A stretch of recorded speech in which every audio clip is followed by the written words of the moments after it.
Chers téléspectateurs de Eagle Kenos Media, nous vous sommes très reconnaissants comme toujours de vous voir connectés sur notre chaîne qui est la chaîne de l'épouse au cœur de la vérité. Et dans votre émission rétrospective sur les plateaux, nous accueillons l'homme de Dieu, le pasteur Jacques Belinga de l'église de Nkovos. Et avec lui, nous passerons dans cette émission pour parler de la rétrospective. Alors, chers révérends, que le Seigneur vous bénisse. Dieu te bénisse, mon frère. Et merci d'avoir accepté notre invitation. Le plaisir est tout pour moi, mon frère. Merci beaucoup. Alors, d'entrée de jeu, révérend, qui est le révérend pasteur Jacques Belinga? Merci bien, mon frère. C'est toute une histoire. Je suis l'aîné d'une fratrie de 8. Donc, 4 filles et 4 garçons aussi. Je suis né à Goulmacon, toujours dans la région du Sud. Donc, pratiquement à l'entrée de la ville des Boulevards, à quelques 50 km des Boulevards, presque au centre-ville. Et mon nom, en principe, beaucoup ne connaissent pas effectivement mon nom, parce que ils entendent le révérend Jacques Belinga. En réalité, sur mon acte de naissance, c'est Belinga Indie Ferdinand. Alors la petite histoire révèle que c'est mon feu père, paix à son âme, qui a eu le courage de me donner ce nom, le nom de son grand frère, qui s'appelait aussi Belinga Indie Ferdinand. Mais lorsqu'on établissait dans les actes de naissance, il a dit non, je vais ajouter un nom, un prénom à ce garçon. Et là, il a ajouté Jacques. Et c'est lorsque je suis venu dans la foi que j'ai compris qu'en réalité, ce prénom, c'est vraiment un nom qui me sied à merveille, parce que Jacques, en réalité, ce sont les gens de la véritable foi. Donc, je loue le Seigneur pour ce petit ajout.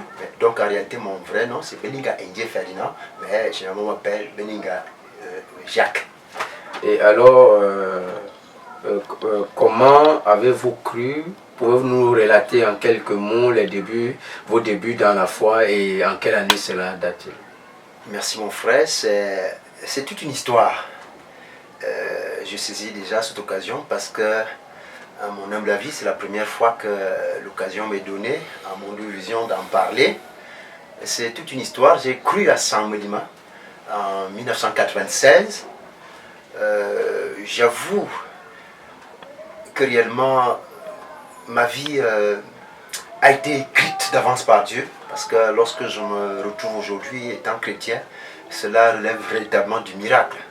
Parce que j'étais à Saint-Mélima à l'époque, dans les années 95-96, un très bon mondain. Et ceux qui connaissent bien la ville de Saint-Mélima, vraiment, ceux qui veulent faire l'ambiance, je veux dire dans le monde, ils trouvent véritablement un lieu de plaisir. Et c'est dans ces conditions qu'en 1996, je suis attiré par des frères, que je détestais d'ailleurs, parce que il y avait un bien-aimé frère qui était le diacre à l'église de Saint-Mélima à l'époque. Il était menuisier, il avait un grand atelier de menuiserie qui était juste à côté de là où je travaillais. J'étais un représentant de laboratoire photo, c'est d'ailleurs mon métier d'origine. Et ce frère, cet ami, je le détestais un peu parce que leur manière de vivre m'embarrassait. Moi qui étais... L'après-midi, il fallait que je m'exhibe un peu en tant qu'un bon mondain, prenant une bière à gauche, à droite. Mais eux, surtout le dimanche après-midi, j'avais constaté que chaque fois qu'ils revenaient de l'église, ils avaient ce petit groupe, ils s'asseyaient là devant leur véranda, ils parlaient de la Bible, ils parlaient de Dieu, ils parlaient des merveilles de Dieu. Et moi, en tant qu'un bon mondain, ça me frustrait un peu, j'étais quelque peu jaloux. Et alors, l'histoire comme... le Seigneur connaît bien faire ces choses, et il s'est donc avéré que ce voisin, que je disais simplement bonjour comme ça, ni plus ni moins, alors il organisait son mariage, et il est venu donc, il m'a abordé parce que dans mon métier de photographe, il voulait donc que je puisse lui donner donc un photographe pour aller couvrir sa cérémonie de mariage à l'église, et même aussi à la mairie. Et c'est comme ça que j'ai dit non, laisse, moi-même je vais m'occuper de cette cérémonie. Et c'était parti. Je suis arrivé à l'église de Saint-Mélima à l'époque, et c'était le pasteur Tata Alexandre, que beaucoup de gens connaissent bien, qui est à Saint-Mélima, un grand homme de Dieu que je respecte beaucoup. Et vraiment, c'était pour moi le déclic. Je suis arrivé à l'église, je me posais beaucoup de questions. Parce que vous savez, cet homme qui connaît bien le pasteur Tata, c'était un homme de poigne. L'évangile était tel que ça m'a laissé abattu. Le travail même dont je suis allé faire, je n'ai même pas eu le courage de le faire, je filmais occasionnellement comme ça parce que mes oreilles étaient tout simplement attentives à la prédication qu'il était en train de donner à l'occasion de ce mariage-là. Et ce qui fait qu'à la fin de la cérémonie, l'invitation était là le dimanche matin, j'étais le premier, dimanche matin, je suis allé à l'église et c'est ainsi que c'était parti. La petite histoire, c'est que je me suis dit, attention, on m'a trop parlé des églises. On m'a trop parlé des faux prophètes et tout ça. J'avais quelques notions que je connaissais comme ça. Et j'étais assis au dernier banc. Je me disais, et surtout que ceux qui connaissent bien l'église de Saint-Denis à l'époque, il y avait un petit ruisseau, un cours d'eau, la femme qui passe derrière, net à côté du bord de l'église. Et je me suis dit, dès que je vois quelque chose d'anormal, la première personne qui va prendre la peau des scampettes, ce serait moi. Donc, alors, plus j'écoutais la parole, plus ça m'attirait davantage. Et je vous assure, le deuxième jour de réunion, puisque à l'époque il y avait tellement de semaines de réveil, la semaine qui suivait même, le pasteur a organisé une semaine, j'étais là, et plus le temps passait, je ne faisais que progresser jusqu'à ce que je me suis retrouvé au premier banc. Et c'était parti comme ça. Et ça a été vraiment un déclic pour moi, pour que je prenne position. Et je tiens à vous dire, parce que beaucoup de gens ignorent ça aujourd'hui, ce message, il y a quelque chose qui est en train de foutre le camp.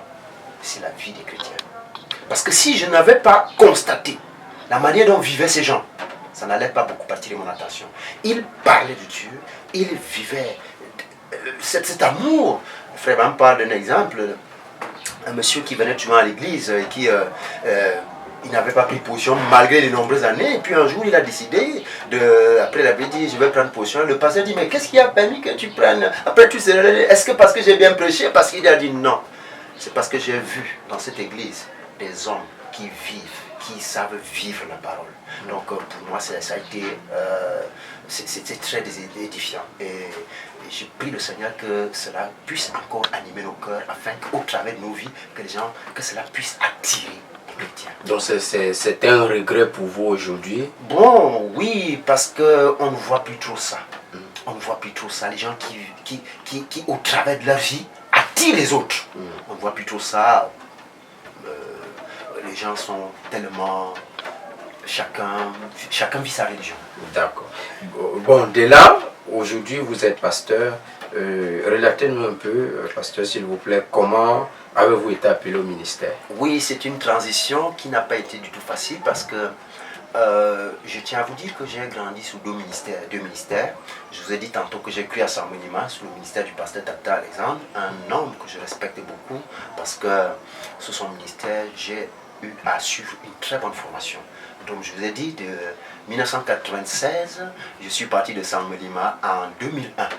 Et ça, je viens à Ebolova à cause de mon travail que je faisais là-bas. Et immédiatement, il a envoyé une lettre de recommandation au pasteur Père son âme, le feu pasteur Mbana Thomas. Donc, c'est donc en 2001 que je me retrouve donc à Ebolova. Et puisque vous me posez la question de savoir comment je me retrouve dans le ministère, alors en 2001, de 2001, il a fallu attendre 2009 à la mort du feu pasteur Mbana. 3 mois avant son décès, il convoque l'église pour dire qu'il va faire l'imposition des mains aux anciens de l'église.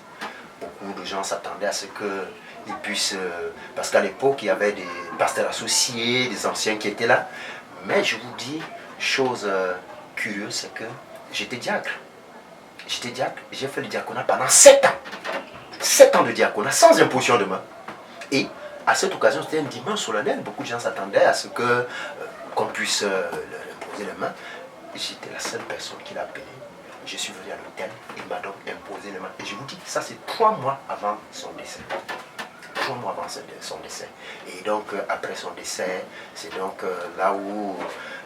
c'est une longue histoire, mon frère. Je me mettre à vous raconter ça, c'est vraiment très long, très long. Et je vous dis, j'ai fui cette affaire-ci, même depuis Saint-Monima, parce que depuis mon départ de Saint-Monima, le pasteur Tata Alexandre avait déjà écrit une lettre de recommandation au feu pasteur Mbana Thomas disant que je t'envoie mon fils là-bas. Le Seigneur va l'utiliser puissamment. Parce qu'à l'époque, il y avait beaucoup de prophéties qui me concernaient concernant le ministère. Et moi, je n'avais pas, je fuyais. Ça, je vous dis en réalité, je le dis devant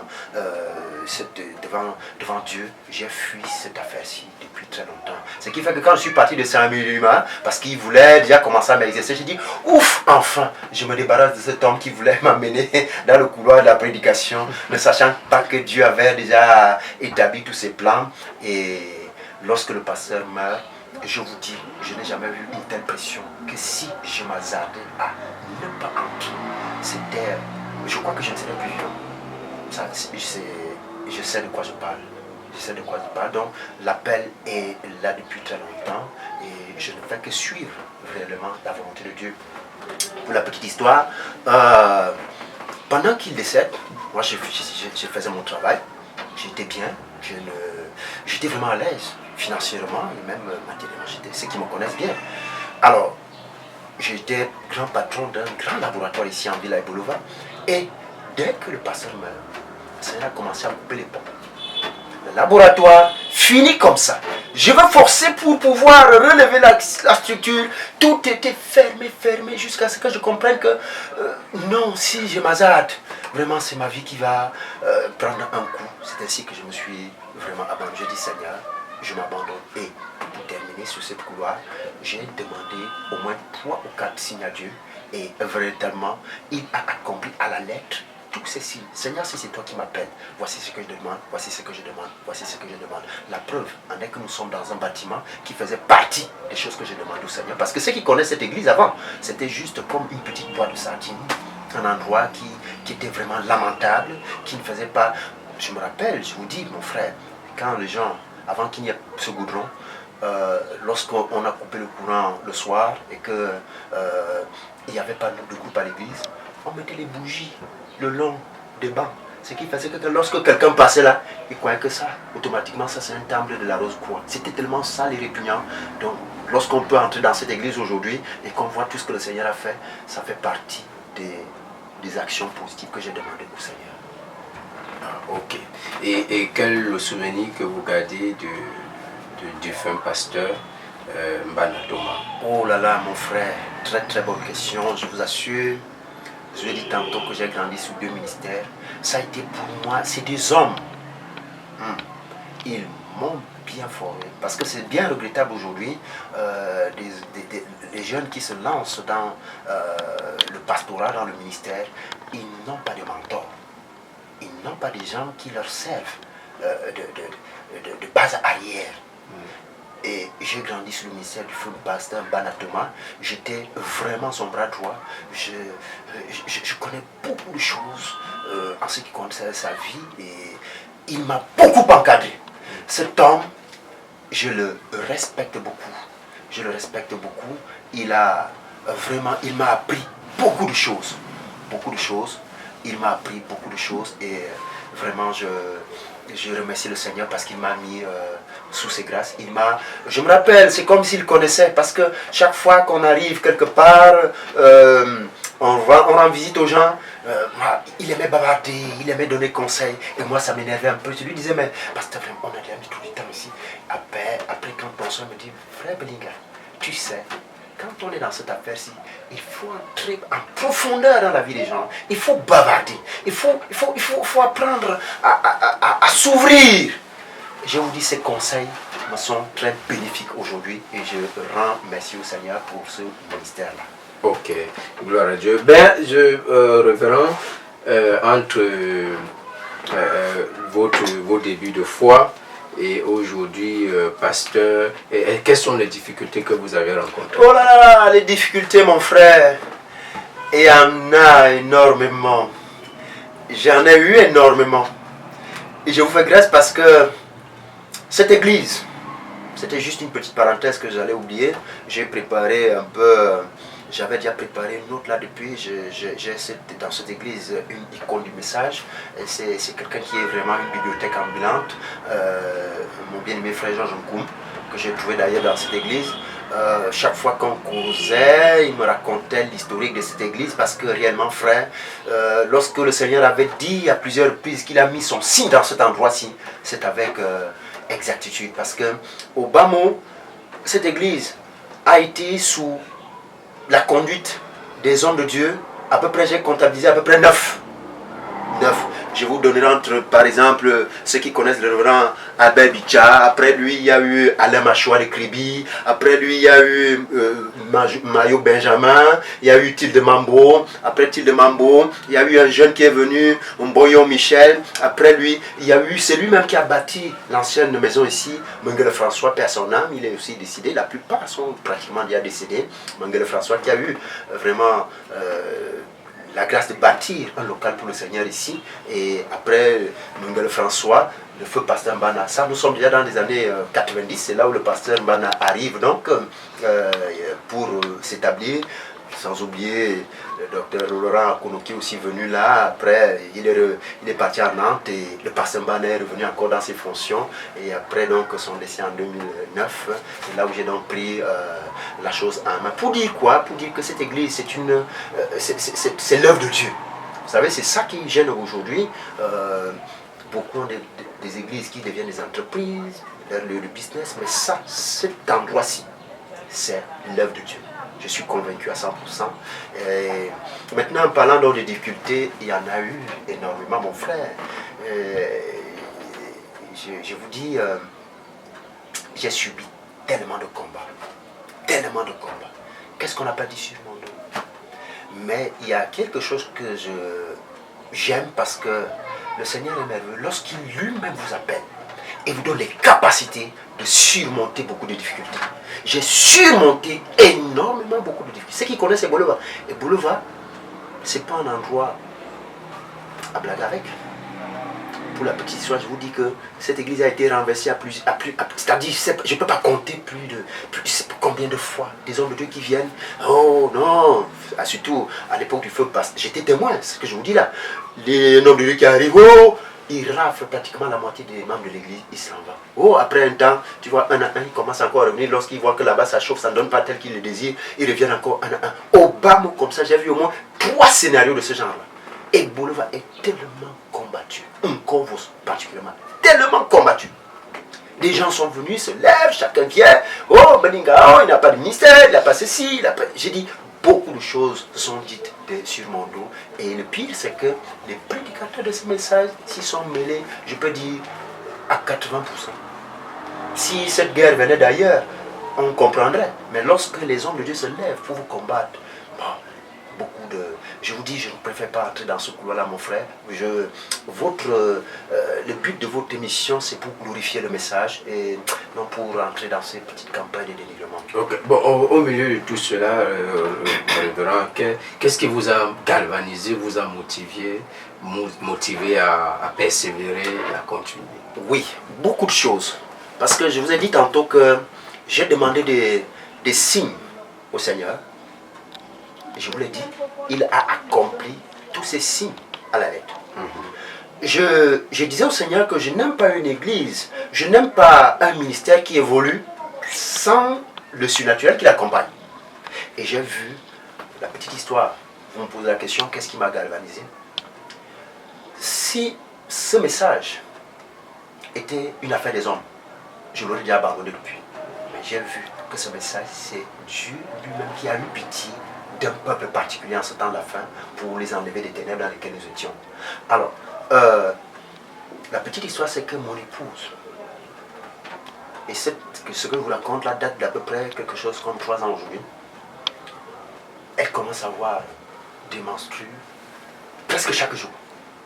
Comme elle travaille à l'hôpital, elle va consulter, les médecins lui disent, madame, vous avez un cancer. Et elle va consulter, les médecins font la consultation et disent que non, c'est une histoire très dangereuse. S'il faut opérer, ça va demander dans les 1 million et plus. Et là, ça se passe même au niveau de Yaoundé, pas à Ebouleva. Alors, cher révérend, quel est votre mot de fin? pour tous nos téléspectateurs qui nous suivent?